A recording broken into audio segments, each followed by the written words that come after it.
15 habits that quietly make you smarter every single day, even if you don't notice it yet.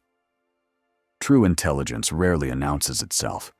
It doesn't always speak with perfect grammar or walk into rooms with accolades. It doesn't always sit behind podiums or flash diplomas on the wall. It doesn't need to.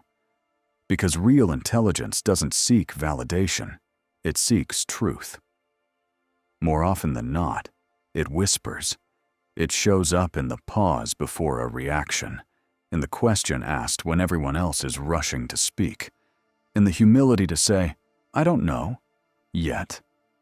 It lives in the quiet corners of everyday life, in how someone listens without interrupting, in the curiosity that leads them to read one more page before sleeping, in the patience they show in uncomfortable conversations, in the discipline to think before they respond, rather than react. Dear, share your thoughts in the comments. Don't forget to like and subscribe. Turn on notifications, so you never miss an update that shows you are Divine One. This isn't just another video for the feed, but another piece of content to scroll you share. This was made for someone like you in mind. Someone who's tired, maybe not in body, but in spirit. Someone who needs to hear that their quiet strength matters, even when it's unseen. You see, becoming smarter isn't about changing who you are. It's not about pretending to be the loudest, the fastest, or the most correct. It's not about collecting information like trophies. It's about refining your inner world, sharpening the way you perceive, reflect, and engage. It's about asking yourself better questions. It's about slowing down long enough to hear the wisdom beneath the noise. It's about choosing growth over ego, again and again. Intelligence isn't about knowing everything. It's about being teachable, curious, and adaptable in a world that's constantly shifting. So if you want to become smarter, not just in facts, but in depth, presence, and clarity, you don't need a new identity. You need new habits. Quiet ones, daily ones.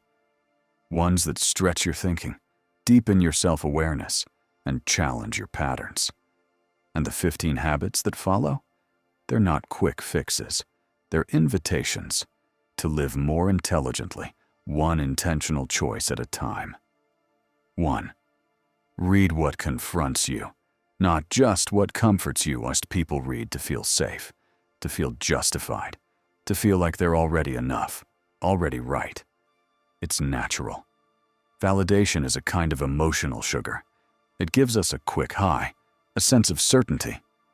But certainty can be a cage dressed as confidence. Reading only what echoes your beliefs is like walking in a circle and calling it a journey. Nothing changes.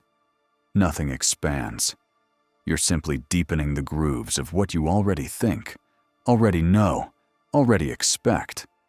But intelligence, true, evolving intelligence, begins at the edge of what you don't know. It grows not from repetition, but from disruption. Read the book that unsettles you, the article that makes your jaw tighten, the viewpoint that rubs against your values, not because you're betraying your truth, but because you're brave enough to test its strength. Challenge sharpens the mind, the way friction sharpens a blade. If you're never challenged, your ideas grow dull, brittle, hollow. And even if you walk away still disagreeing, good. At least now you know why. Your beliefs have been tested, tempered, and chosen, not inherited or absorbed. The mind, once stretched by a new idea, never returns to its original dimensions. Ralph Waldo Emerson. So stretch your mind, not to agree, not to convert, but to understand. Because the truly wise don't fear contradiction. They invite it as a mirror. 2. Write to untangle the invisible. Most of what weighs you down isn't visible to others. It's not your schedule, your job, your obligations. It's what lives in your mind, unspoken, swirling, endless. Thoughts left unexpressed turn into clutter. Emotions unnamed turn into tension. Unfinished ideas become ghosts, haunting your peace, robbing your focus. Writing is not just self-expression, it's self-excavation. When you write, you don't just put words on a page. You put your mind on trial. You question, clarify, organize, and sometimes even surprise yourself. A vague emotion becomes a sentence. A tangled fear becomes a paragraph. An unspoken truth, finally freed, becomes a breakthrough. This is the quiet genius of writing. It doesn't just record what you know, it reveals what you didn't know was there. Whether it's a journal, a single note, or 3 raw pages at midnight. Write. Don't worry about grammar or style, or whether anyone will ever read it. This isn't performance, it's presence. The page doesn't judge, the page listens. And in a world where everyone's shouting to be heard, that silence is sacred. We do not write in order to be understood. We write in order to understand. C.G. Jung. When your mind feels heavy and you don't know why, write. When your heart is full, so slow down. Read the long book. Listen to the full interview. Let an idea marinate instead of microwave. Because depth isn't just smart, it's transformative. And in a world running on speed, the one who knows how to slow down and go deep becomes not just smarter, but unshakable. 7. Debate to understand, not to win. For many, the purpose of a debate is simple: to prove they're right. They gather words like weapons, stack facts like shields, and aim to deliver the final blow that silences the other side. But what if the point wasn't victory? What if the point was vision? To see more, not just to win more. Truly intelligent people don't argue to dominate. They argue to learn. They understand that disagreement isn't a threat to truth, it's a path to it. Because when 2 minds clash with respect, not ego, something remarkable happens. Blind spots are exposed. Nuances emerge. Your view is no longer the only lens. You begin to hold multiple truths in one hand. Let me tell you a quick story. A young philosophy student once challenged an aging professor during a seminar. He brought facts, confidence, and a brilliant counter-argument. The class waited, expecting the professor to dismantle him. Instead, the professor paused, smiled, and said, "I've never heard it put that way before.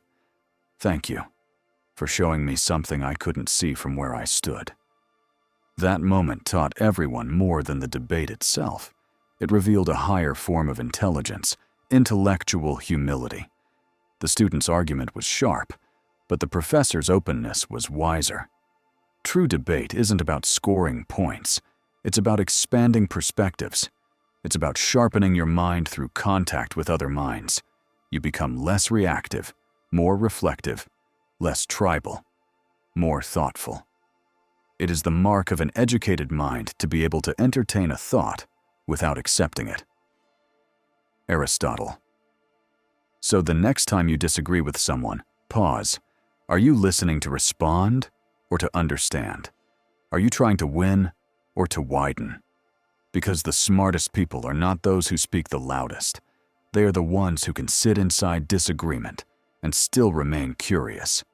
Not defensive, not closed, but alive to the possibility that there's still more to learn. Audit your thoughts. Like you audit your bank account. Every month, people pull up their bank apps to see where their money is going. They scan transactions, cut subscriptions, and try to plug the holes in their finances. But here's the question no one's asking. Why don't we do the same with our thoughts? You live inside your mind 24/7. And yet, most people go decades without pausing to ask, what am I thinking about all day long? What patterns do I keep repeating? What assumptions have I accepted as truth? Let me tell you a short story. There was a man who journaled every morning for a year. Not deep essays, just a single sentence about what he was thinking. At the end of the year, he looked back and realized nearly 60% of his thoughts revolved around fear of judgment, not actual threats, just imagined perceptions. He hadn't lived freely, not because of others, but because of the stories he told himself. That realization changed everything, because once you can see the pattern, you can break the pattern. Thoughts, like money, are investments. They either compound your clarity or slowly bankrupt your peace. If you're constantly thinking, "I'm not good enough," that thought gains interest. It grows stronger, more automatic. It starts influencing your decisions, your energy, your identity, until you forget it was just a thought, not a fact. But if you journal your thoughts, you gain leverage. You step outside the loop. You become the observer of your mind, not just a prisoner of it. You have power over your mind, not outside events. Realize this, and you will find strength. Marcus Aurelius. So audit your mind like you audit your wallet. Don't just consume positive quotes. Track your inner monologue. Spot the self-sabotaging loops. Identify the old scripts. Be ruthless. Not to shame yourself, but to free yourself. Because mental habits are the true currency of your life. And if you want a richer, clearer, freer existence, start by asking, what thoughts am I spending every single day? 9. Disconnect. Often, because constant input destroys inner clarity. Every second, something is demanding your attention. A notification, a news headline, a message, a reel, a reminder. You live in a digital world where the volume never goes down. And yet, you wonder why you can't hear yourself think. It's not your mind that's broken. It's your signal that's buried beneath the noise. The truth is, original thought doesn't come from endless consumption. It comes from stillness, from disconnection, from quiet space between inputs. You cannot reflect deeply when you are constantly reacting. You cannot discover your voice if it's always being drowned out by the voices of others. Imagine this, a well that's. So look around. Ask yourself honestly, does this group help me grow? Does it stretch my mind or shrink it? Do they ask questions that open doors, or just echo opinions that keep us trapped? Because the smartest thing you can do for your future is this: curate your environment like your mind depends on it. Because it does. 11. Stay curious, because the world is your classroom if you let it be. The smartest people you'll ever meet have one thing in common. They don't walk through life trying to prove they're smart. They walk through life trying to learn what they don't yet know. That's the quiet power of curiosity. Curiosity isn't loud. It doesn't interrupt the conversation to show off. It leans in, asks why when others rush to judge. It looks at even the most ordinary things and says, there's something here to discover. A tone, a pattern, a lesson, a truth. Because to the curious mind, the world never stops teaching. There's a story of a monk who, even after decades of study, sat in the front row of every new lecture as if it were his first. When asked why, he smiled and said, "Because every teacher carries a seed I haven't tasted yet. If I sit like I already know, I'll walk away hungry." That is the way of a truly intelligent soul. They remain a student, always, even when praised, even when successful, even when others call them wise. They remain open. Because curiosity dismantles pride. It says, I'm not here to be right. I'm here to understand. It humbles the ego. It stretches the mind. And most importantly, it keeps your inner world alive. I am the wisest man alive, for I know one thing, that I know nothing. Socrates. The minute you stop being curious, you stop growing. The moment you assume you've seen it all, life passes you by unnoticed. Because wonder is not something we're born with and lose, it's something we choose to keep.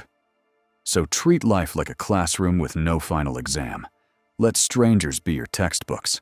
Let failures be your professors. Let discomfort be your tuition. And above all, let curiosity be your guide. Not because it makes you look smart, but because it makes you feel fully alive. 12th question. Your beliefs. Because truth doesn't owe you comfort. Most people don't hold beliefs. Their beliefs hold them, tight, unconscious, unquestioned. We inherit ideas from childhood, culture, trauma, and tradition. We wear them like invisible armor. We call them truth because they've been with us so long. But the length of a belief's stay doesn't prove its truth, only its comfort. And here's the hard truth. If you never examine your beliefs, they become your prison. Smart people, they don't worship their opinions. They question them. They update them. They let go when truth demands it, even when it hurts. There's a quote from the philosopher Alain de Botton. The wisest people are not those who never change their minds, but those who can do so gracefully and without ego. Because holding on to a false belief just to preserve your image is like refusing to patch a sinking boat just because you built it yourself. The mind, like software, must be updated. Not once, not annually, constantly.